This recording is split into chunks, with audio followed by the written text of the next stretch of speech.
하나님께서 오늘 우리에게 주시는 말씀은 신약성경 요한복음 2장 1절로 11절 말씀입니다.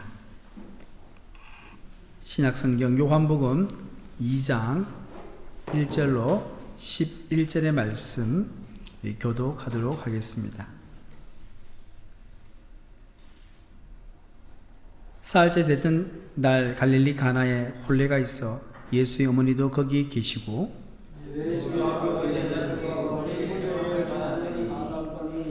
포도주가 떨어진지라 예수의 어머니가 예수에게 이르되 저들에게 포도주가 없다 하니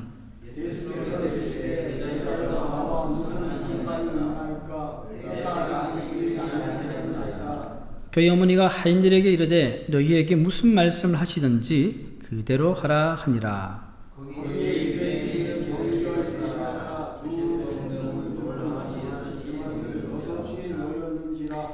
예수께서 그들에게 이르시되 항아리에 물을 채우라 하신즉 아귀까지 채우니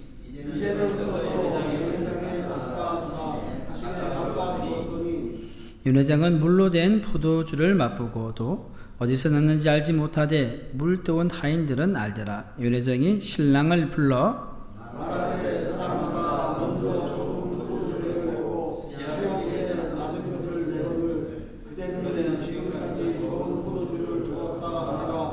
함께 읽겠습니다. 예수께서 이 첫 표적을 갈릴리 가나에서 행하여 그의 영광을 나타내심에 제자들이 그를 믿으니라. 아멘. 할렐루야. 하나님의 평화가 우리 성도님들 가운데 있기를 축복합니다. 원래 오늘 정서적 건강한 영성 세 번째 하기로 했는데 오늘 또 제일교회에서 전도훈련학교 수료 예배가 있어서 6분이 빠지게 돼서 다음 주로 미루고 다른 설교를 준비했습니다. 양해해 주시길 바랍니다. 성도 여러분, 문제 없는 인생이 있습니까? 한번 여러분 인생을 한번 돌아보십시오. 없을 것입니다. 없다고 할 수 있습니다. 지금은 없을지라도 과거에 있었고 그리고 또 문제가 생길 것입니다. 우리는 인생을 살아가면서 크고 작은 문제에 직면하게 됩니다. 하나의 문제가 생기면 우리는 그것을 붙잡고 실험하다가 어느덧 해결을 경험하기도 합니다.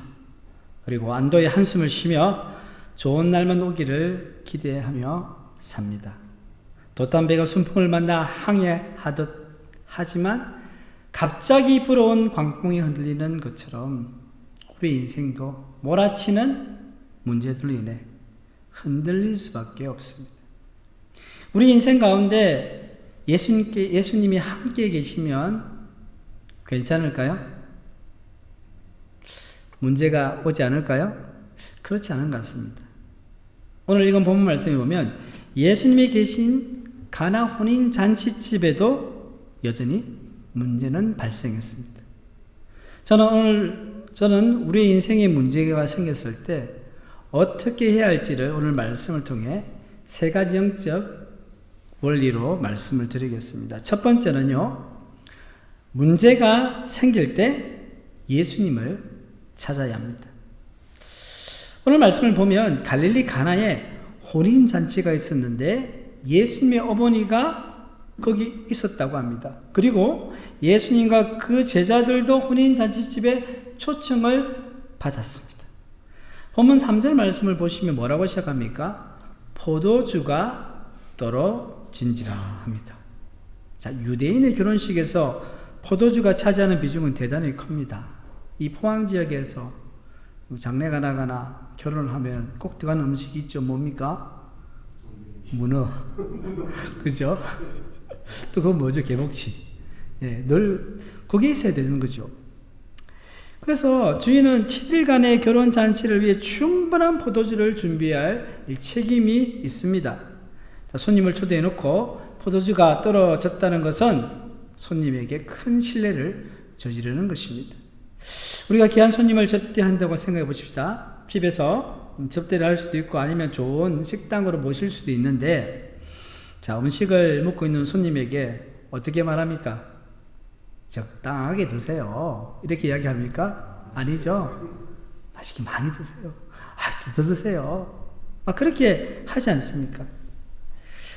이 말은 무슨 말입니까? 준비된 음식이 풍성하니까 천천히 즐겁게 많이 드시라는 거예요. 이것은 풍성하게 준비된 음식을 전제로 하고 하는 말입니다.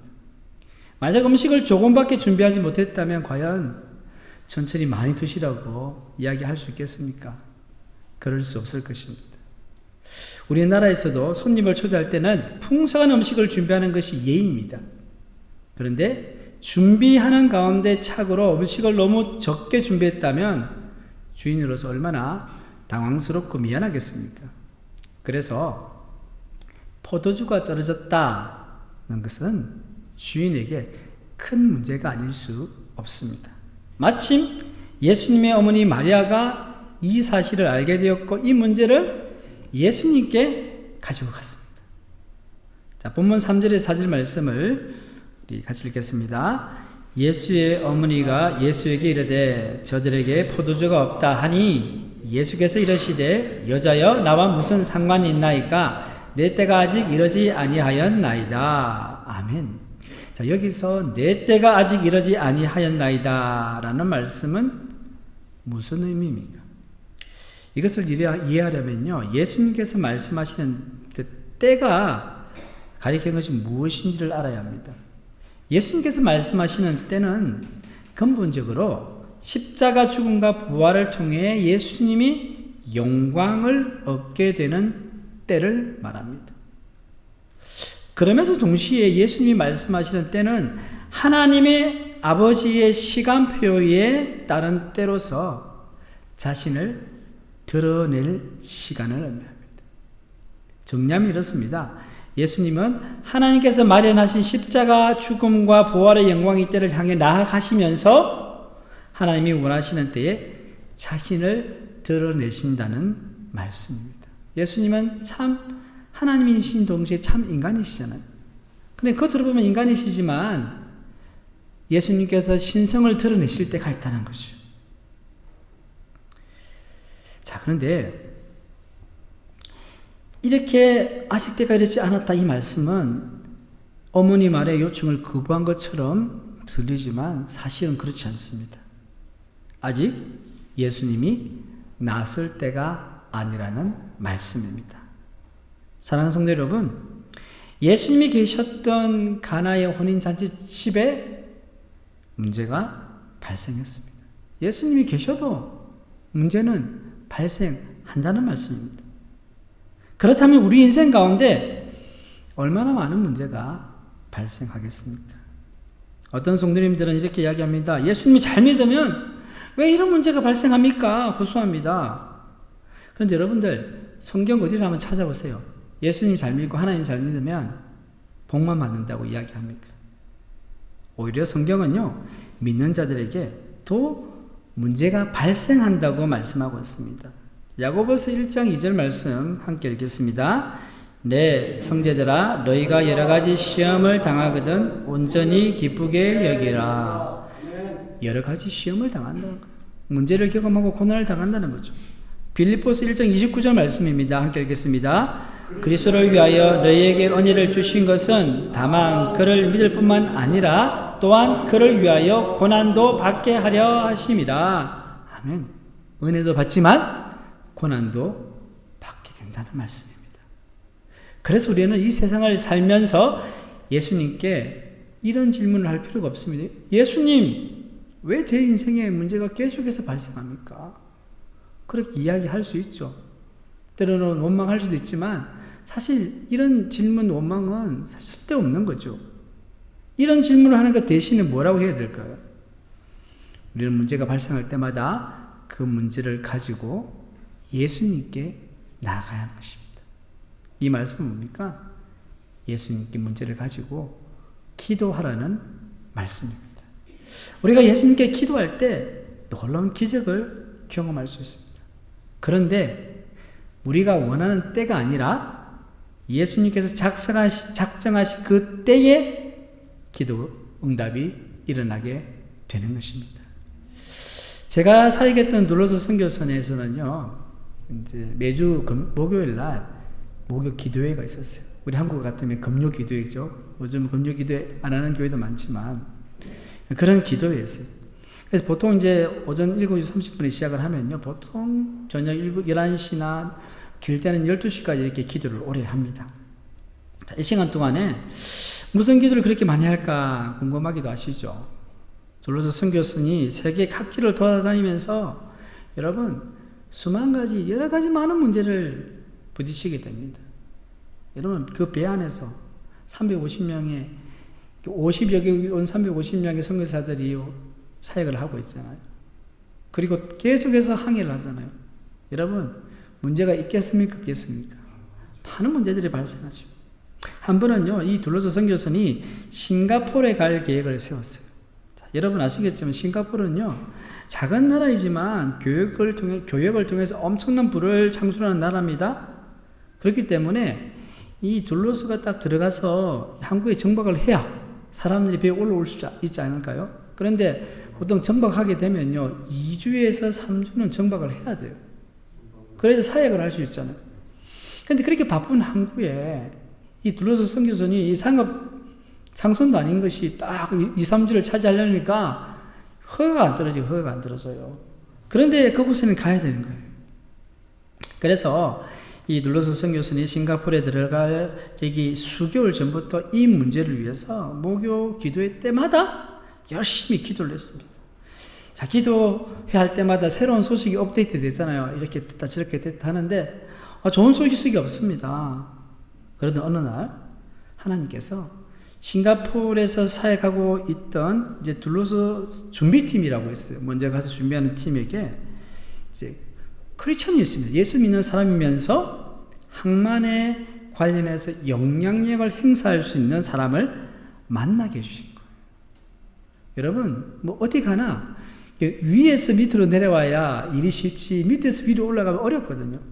그런데 항만의 어떤 총책임자 임기를 낼 수 있는 사람을 만나게 된 거예요.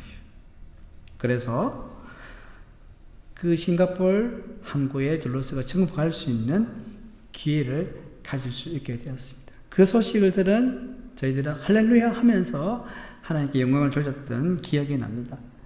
성도 여러분, 이처럼 하나님께 우리의 문제를 가지고 기도하면 하나님께서는 자신의 때에 한 채의 오차 없이 문제를 해결해 주시는 분이십니다. 그 하나님을 믿고 신뢰하며 우리는 기도해야 할 것입니다. 자, 두 번째는요, 문제의 해결을 위해서는요, 예수님을 향한 믿음과 철저한 순종이 있어야 합니다. 우리 함께 읽어보겠습니다.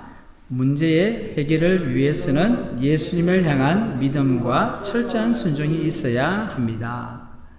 자, 마리아는 예수님께 포도주가 떨어졌다는 사실을 알리고 곧바로 어떤 응답을 받지 못했지만 분명히 이 문제를 예수님께서 해결해 주실 것이라는 믿음을 가졌습니다.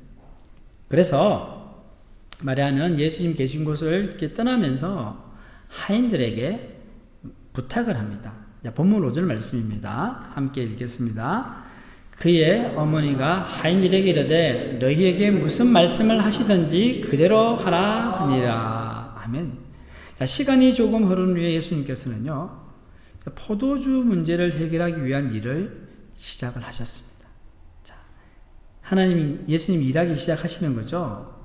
예수님께서는요, 그 누구도 관심 가지고 있지 않았던 6개의 돌 항아리에 주목하셨어요. 돌 항아리가 딱 있는 거예요. 본문 6절 말씀 읽겠습니다. 거기에 유대인의 정결 예식을 따라 두세 통 드는 돌 항아리 6이 놓였는지라. 자, 예수님께서 주목하신 이 돌 항아리들은요, 무엇입니까? 결례를 위한 물을 담는 데 사용되었습니다. 자, 유대인들은 모세의 율법에 따라서 밖에 서 있다가 집 안으로 들어갈 때는 모든 부정한 것들을 물로 씻어야 됩니다. 그걸 뭐냐면 정결 예식이라거든요. 그러니까 이 돌 항아리가 참 중요합니다. 그 두세 통이라는데 이게 이제 고고학자들이 이제 대충 보니까 한 돌 항아리 하나가 용량이 약 75에서 113리터 정도 되는 거예요. 그러니까 대략 한 100리터라고 생각해 봅시다. 자, 100m라고 한다면 이 6개의 항아리가 있기 때문에 이 돌 항아리 총량이 몇 리터예요? 600리터가 됩니다. 예수님께서는 포도주가 떨어진 잔치집의 필요를 채워줄 수 있는 도구로 바로 6개의 돌 항아리를 선택하셨습니다. 그리고 하인들에게 비어있는 6개의 돌 항아리에 뭐라고 합니까? 물을 채우라고 말씀하셨습니다. 자, 본문 7절 말씀 읽겠습니다. 예수께서 그들에게 이르시되 항아리에 물을 채우라 하신즉 아기까지 채우니라. 여러분, 아기까지 채웠다는 것은요, 끝까지 채웠다는 거예요. 넘칠동 말동하는 그 상태까지. 자, 이는 마리아의 믿음이요, 하인들의 순종으로 이어지는 순간입니다. 마리아가 확신을 가지고 하인들의 이야기를 해놨잖아요. 하인들은 마리아의 이야기를 듣고는 예수님이 말씀하시니까 순종을 한 거예요. 마리아의 믿음이 하인들의 순종으로 이어집니다. 그리고 예수님께서 하인들에게 또 다른 순종을 요구하십니다. 자, 본문 8절 말씀입니다. 읽겠습니다. 이제 떠서 연회장에게 갖다 주라 하심에 갖다 주었더니, 자, 여러분, 하인들의 생각에 이 돌 항아리에 물을 담그는 것까지는 이해가 됐을 거예요. 담아서 정결 예식에 쓸 거구나, 필요하겠지 했는데 뭡니까 지금? 그 돌 항아리를 연회장에게 갖다 주라는 겁니다. 여러분, 하인들이 항아리에 담은 물은요, 식수가 아닙니다. 그 동네는요, 물이 식수가 귀해요. 이렇게 손발을 씻는 물은 깨끗한 물이 아니에요. 마실 수 있는 물이 아닙니다. 그런데 연회장에게 또 갖다 주라는 거예요. 그런데 하인들은 예수님의 말씀을 믿고 순종했습니다. 그러자 물이 변하여 포도주가 되는 기적이 일어났습니다. 본문 9절의 말씀을 읽겠습니다. 연회장은 물로 된 포도주를 맛보고도 어디서 났는지 알지 못하되 물도온 하인들은 알더라. 하인들이 예수님의 말씀을 믿고 순종하여 항아리에 들어있는 물을 들고 연회장에게 가져가는 동안에 그 물이 포도주로 변했습니다. 연회장은 물로 된 포도주를 맛보고는 어디서 났는지 알지 못했습니다. 그러나 물을 또한 하인들은 알지요. 본인들도 깜짝 놀랐습니다. 마리아의 믿음과 하인들의 순종이 예수님으로 하여금 놀라운 기적을 일으키게 한 것입니다. 하나님의 놀라운 기적은요, 믿음이 있어야 되고, 그 다음에 뭐가 있어야 돼요?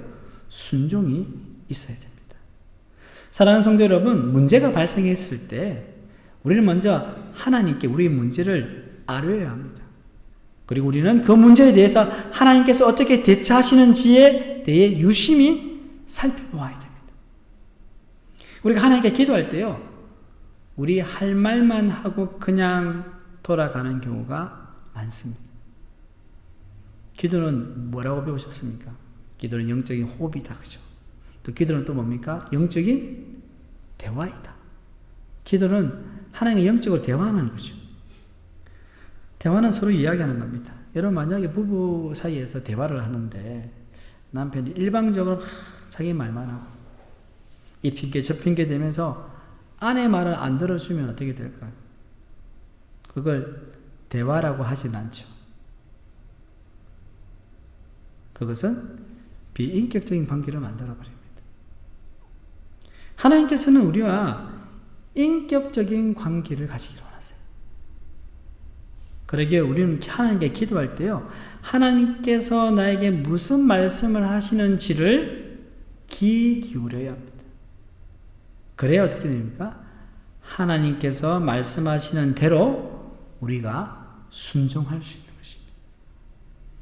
여러분, 우리가 기도할 때요, 하나님께 이제 내가 아뢰잖아요. 아뢰고 나서 잠잠히 주님의 임재를 내가 기다리는 거예요.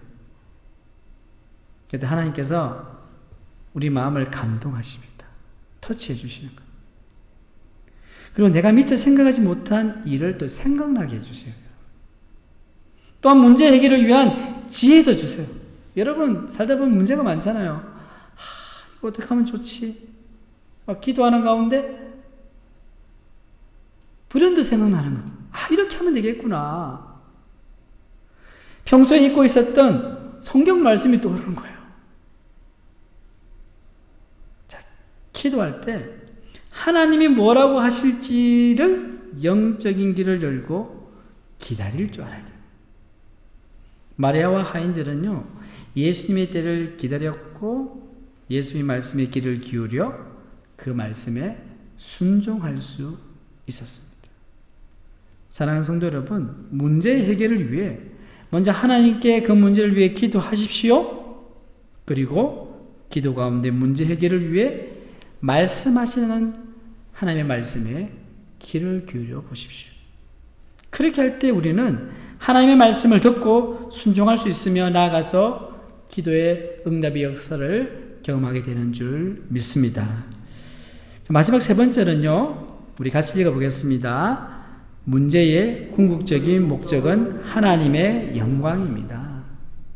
자, 문제가 많이 생기잖아요. 근데 문제의 궁극적인 목적이 뭐라고요?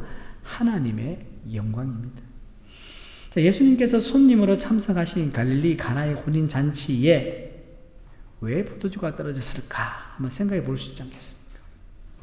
이 질문에 대해서 사람들은 이런저런 이유를 말할 겁니다. 세상 사람들이 이렇게 이야기하겠죠. 올해 포도 소출이 적어서 주인이 포도주를 많이 담그지 못한 결과로 이렇게 포도주가 빨리 떨어진 거야. 그럴 수 있죠, 그죠? 또 다른 사람이 이렇게 이야기합니다. 이번 혼인잔치는 보통 때보다 손님들이 많이 왔을 뿐만 아니라 유독 포도주를 즐기는 사람들이 더 많이 와서 포도주가 일찍 떨어진 거야. 그것도 일리가 있을 수 있습니다. 그런데 본문에서는요, 가나 혼인잔치에서 포도주가 떨어진 사건의 이유, 즉 목적을 다음과 같이 말씀합니다. 본문 11절 말씀 함께 읽겠습니다. 예수께서 이 첫 표적을 갈릴리 가나에서 행하여 그의 영광을 나타내심에 제자들이 그를 믿으니라. 아멘. 예수님께서는 갈릴리 가나의 혼인잔치에서 물로 포도주로 바꾸는 표적을 행하심으로 하나님의 영광을 나타내셨습니다. 예수님이 아닌 다른 어떤 사람이 이 혼인잔치의 집의 필요를 채워줬다면 결코 하나님의 영광이 나타나지 않았을 것입니다. 문제 해결을 요청한 마리아와 예수님의 말씀을 순종한 하인들, 그리고 예수님 옆에서 혼인잔치집의 문제가 해결되는 것을 본 제자들, 이들 모두는요, 예수님의 표적을 보고 하나님께 영광을 돌렸습니다. 그 표적을 보고 하나님께 영광을 돌렸다. 예수님께서는 갈릴리 가나의 혼인잔치에서 발생한 문제를 문제로만 보지 않고 문제 너머에 있는 하나님의 영광을 바라보셨습니다. 그러나 여러분들, 마리아와 하인들, 그리고 예수님의 제자들은요, 문제 너머에 있는 하나님의 영광을 바라보지 못했어요. 문제만 보이는 거예요. 그래서 마리아도 발을 동동 굴렸죠. 어떻게 하지? 그러나 예수님의 표적을 경험한 이후에는 하나님의 영광을 보게 되었습니다. 예수님의 표적을 통해 하나님의 영광을 경험한 사람들은 예수님을 향한 또 강력한 믿음을 가지게 되었습니다. 바로 이것이 우리의 삶 속에 발생하는 문제의 목적입니다. 사랑하는 성도 여러분, 이제 우리는 문제를 문제로만 볼 것이 아니라 문제 너머에 있는 하나님의 영광을 보아야 합니다. 이 하나님의 영광을 보기 위해서는요, 믿음의 눈이 필요합니다. 우리의 삶 가운데 문제가 발생할 때마다 쉽게 짜증내고 불평하는 것은 단지 문제를 우리의 삶의 발목을 잡는 장애물 정도로 생각하기 때문에 그렇습니다. 예수님께서 갈릴리 가나 혼인 잔치에 손님으로 참석하셨을 때 포도주가 떨어진 것은 우연한 일이 아닙니다. 여러분, 예수 믿는 사람들에게 우연한 일은 없어요. 그 문제를 통해서 하나님의 영광을 나타내고자 하시는 하나님의 섭리가 있었다는 말씀입니다. 우리의 삶에 닥치는 문제들을 어떻게 대처하냐에 따라서 그것으로 하나님의 영광을 경험할 수도 있고 그렇게 하지 못할 수도 있는 거예요. 그 문제 너머에 하나님의 영광이 있는데 우리가 그것을 어떻게 대하느냐에 따라 달라진다는 거죠. 그래서 여러분들 문제 이꼴 하나님의 영광은 아니죠. 문제 너머에 하나님의 영광이 있지만 그걸 우리가 제대로 다루지 못하면요 하나님의 영광을 경험할 수가 없다는 거죠. 문제를 기도를 통한 믿음과 순종으로 대처할 때 하나님께서는 그 문제를 해결해 주실 뿐만 아니라 문제의 목적인 하나님의 영광도 보게 해 주신다는 말씀입니다.